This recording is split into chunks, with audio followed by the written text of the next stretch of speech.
What's up, everybody? This will be my top 15 tips for you guys to help improve in ZVT, which is for me the most fun, but it's also the most mechanically demanding matchup of StarCraft 2. I hope you enjoy. Let's start off with some tips that a lot of you should already know, but I will include them here anyways, since they are essential to ZVT. And I won't count these towards the 15 tips that I ended up with. First one is to always fight on creep wherever you can. I want to make sure you guys understand just how much creep matters, especially for Ling Bane based armies. Most Zerg units receive a 30% speed boost on creep. This means that the speed Ling that already is the fastest unit in the game goes from 6.58 to 8.55 speed. As a comparison, the second fastest unit in the game, the Phoenix, moves at 5.9 speed. This means that considerably less Zerglings and Banelings die before actually getting in touch with those Marines, and it is a lot easier to surround and micro your units. So make sure you factor in whether or not your opponent is on creep heavily into your decision whether to engage or not. Many times, even if the Terran just cleared the creep and you lose your vision there, the creep is still intact, and it can be a great time for you to engage. Another factor for engaging can be the surprise factor. This holds especially true on lower levels, but I still use it frequently on my level against tank-based armies. If your army is pre-spread and ready to pounce, striking a Terran army as it is moving out and completely unsieged can be a powerful tool for a successful fight, even if you aren't on top of creep. It will give the Terran less time to shoot, since they won't be pre-split, and your units will take no splash damage as they approach. On a casual level, there's a chance of them just straight up not looking and losing their entire army, so definitely a tool to mix in if your creep spread is a little worse, or if you feel like you're behind. One more general tip that I won't count yet will be to not be afraid of what your opponent is doing in the early game. DVT early game is by far the most simple one out of the 3 Zerg matchups. You make a bunch of queens, a couple of Zerglings in case of a Hellion run by, and then other than that, you should just be holding down the drone button for the rest of the early game. The only defensive tools you need are buildings like the Bane Nest that can help you with Hellbat attacks, and spores against BCs and Banshees. Don't think about what is happening on the Terran side too much and focus on being in position with your queens while pumping out drones as fast as possible. Not being hesitant with the larva spending and just instantly producing workers will speed up your early game noticeably. Another thing that does exactly that is taking your gases after your mineral lines are saturated. I see gases being taken way too early on average and tech being started way too early as well. Don't go by timing for those things and just focus on saturating your mineral lines first and spending your money well. Okay, now with all that out of the way, let's get into the tips and tricks. Number 1. Let's start off with some tricks that will help your muta play in this matchup. If your mutas are harassing behind enemy lines, it can happen very quickly that the reinforcing mutas start rallying into the Terran army or their turrets. Let's say your ground army is hotkeyed with 1 and your mutas with 2. To avoid that from happening, simply press 2 and then shift 1. Then box the harassing mutas and press Alt 2. This will make it so all your reinforcing mutas will now move together with your ground army. So your mutas are done harassing and you can fuse the mutas from both control groups back together again. Number 2. Very often, the Terrans can out-repair the damage that mutas deal to turrets with their SCVs. One trick that you can use to avoid that is to stop shooting or at least change targets until the turret is at full HP again, because very often Terran players will repair click the turret and the SCVs will automatically stop repairing once it's at full HP. This works especially well if you're attacking a second position at the same time. It's worth a try even if there's nothing else going on, in case they have to look away to macro, or even if they don't realize it fast enough while moving the Marines over. Number 3. Mutas can attack a mine and get out of range before it can shoot. This means that one muta can theoretically kill any amount of mines that are borrowed. But more importantly, it means that you can pick off mines that are next to each other without losing any mutas. However, it needs precise micro and a lot of attention, so very often it can be worth it to just send one muta or an overseer forward and then one-shot the other mine quickly to open up a new area to harass or engage from. Also, as a side note, you need 10 mutas to one-shot a mine. This is a number that any muta player should know. Number 4.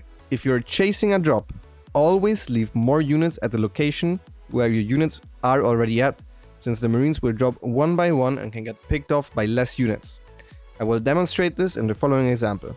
Okay, so in this example I'm being attacked by 3 medevacs, and instead of splitting my forces 50-50 once they load up and move towards my main base, I only leave a few forces at my third and under the medevacs with a simple Alt command. Because you just need a fraction of the Terran supply to deal with units that are unloading one by one rather than fighting once they're all out of their medevacs. This will give you an easier time with splitting your army in general and helping against those pesky drops. Number 5. This also leads me into tip number 5, which is to gather your units first when defending a bigger drop instead of just A-moving your units where the drop is, if you're caught out of position. Most often, you won't lose anything of value during the time it takes you to bunch up your units, especially if you pull the drones away while doing so as well. You can see the difference quite clearly in this example.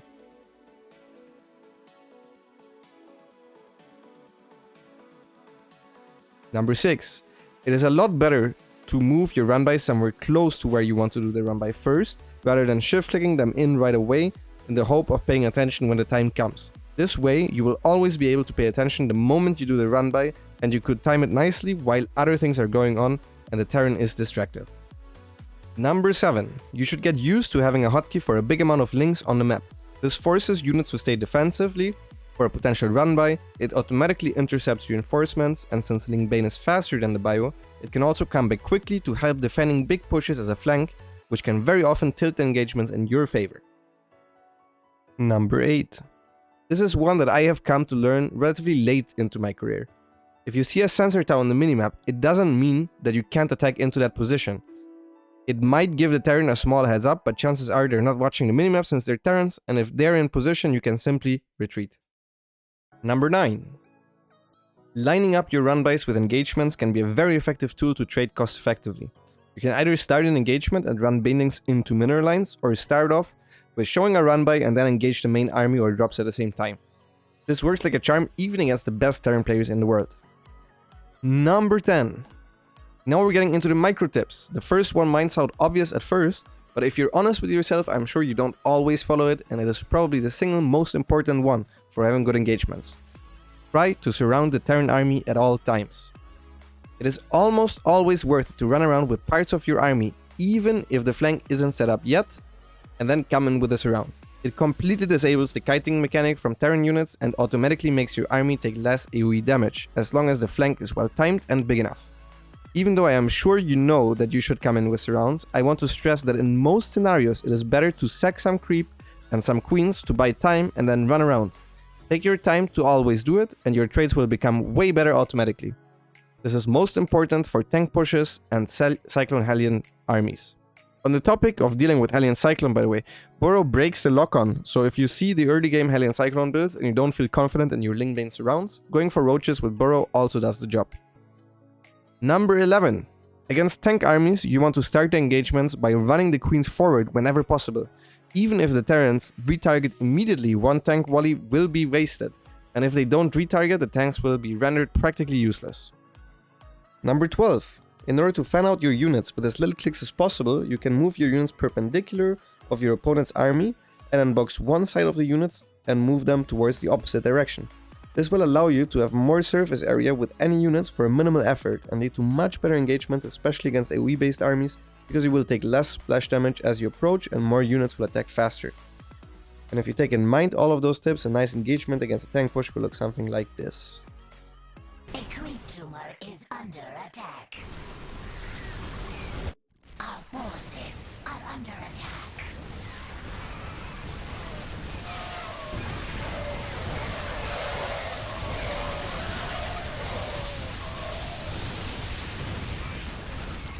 Number 13.